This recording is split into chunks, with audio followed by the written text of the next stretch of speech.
రాత్రి వేళ ముఖ్యంగా మహిళలు ఎక్కువ మంది విషయాలు ఒకే విషయం పెద్దలు చాలా విషయాలు చెప్పినారు.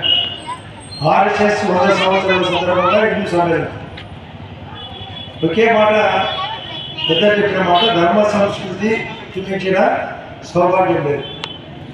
ధర్మ సంస్కృతికి మించిన సౌభాగ్యం లేదు.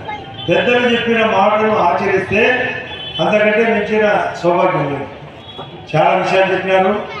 ఆర్ఎస్ఎస్ సిద్ధాంతాన్ని బేస్ చేసుకొని గౌరవ ప్రధానమంత్రి గారు కొత్త పథకాలు భారతదేశంలో 4వ స్థానం ఇప్పటికే. ఆ రోజు మన్మోహన్ సింగ్ గారు 11వ స్థానం అయితే ఇప్పుడు 4వ స్థానం వచ్చింది. దానికి 2 ఏళ్లలో 3వ స్థానం, మరొక 3 ఏళ్లలో 2వ స్థానం. రేపు 2047 మన స్వాతంత్రం వచ్చి 100 సంవత్సరాలకు వచ్చే నాటికి 1వ స్థానం. కాబట్టి దీనికి మూలం ఆర్ఎస్ఎస్ వారి యొక్క భావం. అది హిందూ సమ్మేళనం. అయితే ఇక్కడ ఆయన చెప్పినట్లు అన్ని మతాలను కలిపేదే హిందూ సమ్మేళనం. ఇది ఒక సిద్ధాంతం, ఇది ఒక మతం కాదు, ఇది ఒక కులం కాదు. అందరినీ కలపడానికే ఈ పెద్ద సమ్మేళన కార్యక్రమం పెట్టారు. ఇది దేశవ్యాప్త కార్యక్రమం. మేము కూడా దీంట్లో పాల్గొనాలి.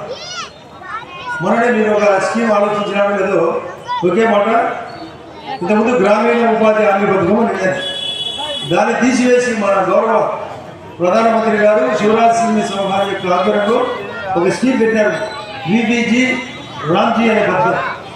అది చాలామందికి అవగాహన లేక కేవలం మహాత్మా గాంధీ పేరు పక్కన పెడుతున్నారు, స్కీములు ఎత్తేస్తారని చెప్తున్నారు. అది కాదు. విబీజీ అంటే Viksit Bharat guarantee for Rozgar Ajeevika mission for గ్రామీణాన్ని. అంటే పల్లెలను బాగు చేయాలి, రైతులను బాగు చేయాలి, కూలి వాళ్ళను బాగు చేయాలి, ఈ సమాజాన్ని బాగు చేయాలి. రేపు 2047 నాటికి వికసిత భారత్ను దృష్టిలో పెట్టుకొని, ఆర్ఎస్ఎస్ సిద్ధాంతం 3 సంవత్సరాలను దృష్టిలో పెట్టుకొని, ప్రజలను దృష్టిలో పెట్టుకొని, వ్యాపారవేత్తలను దృష్టిలో పెట్టుకొని హిందూ యొక్క విలువను కాపాడుతూ, అదే కాకుండా ఆర్టిఫిషియల్ ఇంటెలిజెన్స్ వచ్చింది. అంటే సులభంగా మనం నెట్లో కొడితే ఆర్ఎస్ఎస్ ఏంటి దాని బాగుంది, బీజేపీ ఏంటి దాని బాగుంది, మిగతా యొక్క కమ్యూనిస్టులు ఏంటి లేదా మిగతా వాళ్ళు ఏంటి అన్ని దాంట్లో క్రోడీకరించినారు. అని గమనించిన మా పిల్లలు చెప్తే సులభంగా తీసిస్తారు పేరు. కాబట్టి ఇవన్నీ ఖచ్చితంగా పాటించాలి. ఆచరణలో పెట్టాలి. పాటించే పాఠాలు కంపల్సరీ ఉండాలి. పాఠాలు చెప్తాం. ఇప్పుడే స్వామీజీ చెప్పినారు, ఇప్పుడు ఒప్పుకుంటారు, పొద్దున్నే మళ్ళీ ఎవరి గతి వాళ్ళే, ఎవరి చూడండి వాళ్ళదే. పాటించే పాఠాలే ఉండాలి, పాటించే ప్రార్థనలే ఉండాలి. ఓ ప్రార్థన కార్యక్రమం చేస్తే అది పాటించాలి. ఒట్టి ఎంత పవర్ఫుల్గా మాట్లాడంటే, నేను నిన్ననే మా గౌరవ కలెక్టర్ గారితో చెప్పిన, మా గండికోట కట్టేటప్పుడు ₹1 బిల్లు తీసుకొని 10 సంవత్సరాలకు ఒకసారి డెవలప్ చేయమంటే 900 సంవత్సరాల తర్వాత ఎంత అవుతుందంటే చాలామంది చెప్పలేకపోయినారు. ఈరోజు కూడా మా బ్యాంకర్స్ మీటింగ్లో అది ఒకటి పక్కన 7 సున్నాలు చూస్తే 1 కోటి. ఇది రాసి చూస్తే ఒకటి పక్కన 27 సున్నాలు. అంటే నోటితో చెప్పలే మా లెక్కాచారం. అటువంటి వడ్డీ, అంత పౌరుకున్న వడ్డీని ఇప్పుడు సమాజంలో అధిక వడ్డీలకు ఇచ్చి పీడించి సమాజంలో కొందరు ఆత్మహత్య చేసుకునే పరిస్థితి వచ్చింది. అది పోవాలంటే ప్రతి ఒక్కరు చైతన్యం కావాలి, హిందూ సమ్మేళనం కావాలి. ఒక భావం చెప్పినప్పుడు తోడుగా ఉండాలి.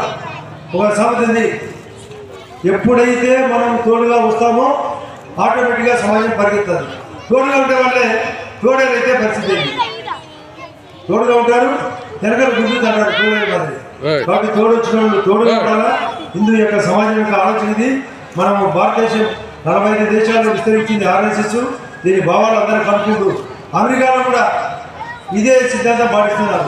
మన సత్యనారాయణ మనవాడు అమెరికాలో మైక్రోసాఫ్ట్ కంపెనీకి సుందర్ పిచ్చై మనవాడు గూగుల్ కంపెనీకి ఎటు. అంటే మన తెలివితేటలు అంత అద్భుతంగా ఉన్నాయి. మన వాళ్ళు మైక్రోసాఫ్ట్ కంపెనీతో పాటు అనేక సాఫ్ట్వేర్ కంపెనీలు నడుపుతున్నారు.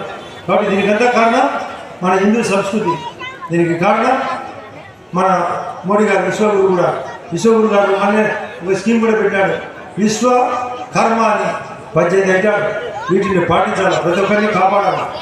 కాబట్టి ఈ సందర్భంగా వీళ్ళందరినీ పెద్దలకు మరొకసారి ధన్యవాదాలు చెప్తూ, ఇంతసేపు అయినా కూడా మీరు ఇంత ఓపిక ఉండడం నాకు ఆశ్చర్యంగా ఉంది. మీరందరూ భారత మాతకు చేయనప్పుడు చాలా గట్టిగా చెప్పడం లేదు, అదే పెట్టుబడి పెట్టేది కాదు, ఇది వచ్చేది మన ఉద్దేశం అదే. కాబట్టి నేను అందరినీ కోరుతున్నా, భారత మాతాకి జై.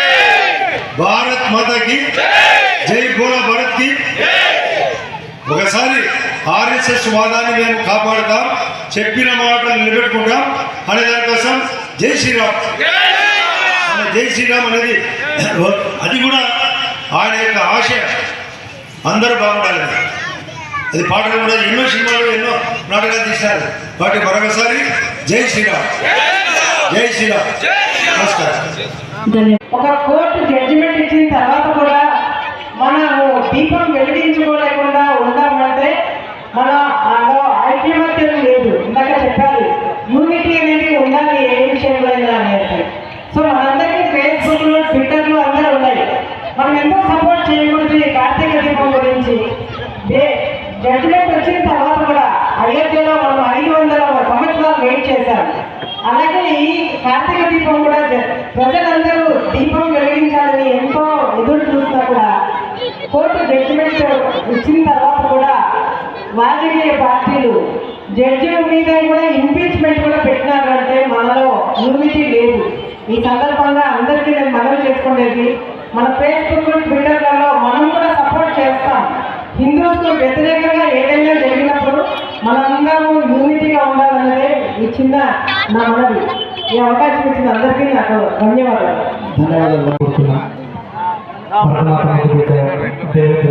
మీ సమయానికి, మీ చక్కటి స్ఫూర్తివంతమైన ఉపన్యాసానికి ధన్యవాదాలు.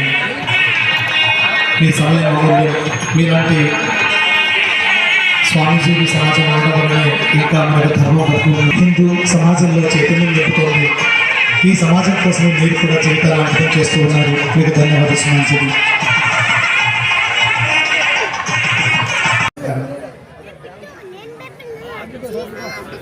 ఆర్ఎస్ఎస్ రాజకీయాలకు అతీతంగా పనిచేస్తూ ఉంటుంది. హిందూ రక్షణకి, హిందూ చైతన్యానికి, హిందూ ధర్మానికి ఎవరైతే కట్టుబడి నిలిచి ఉంటారో వారందరినీ సపోర్ట్ చేస్తుంది. మరి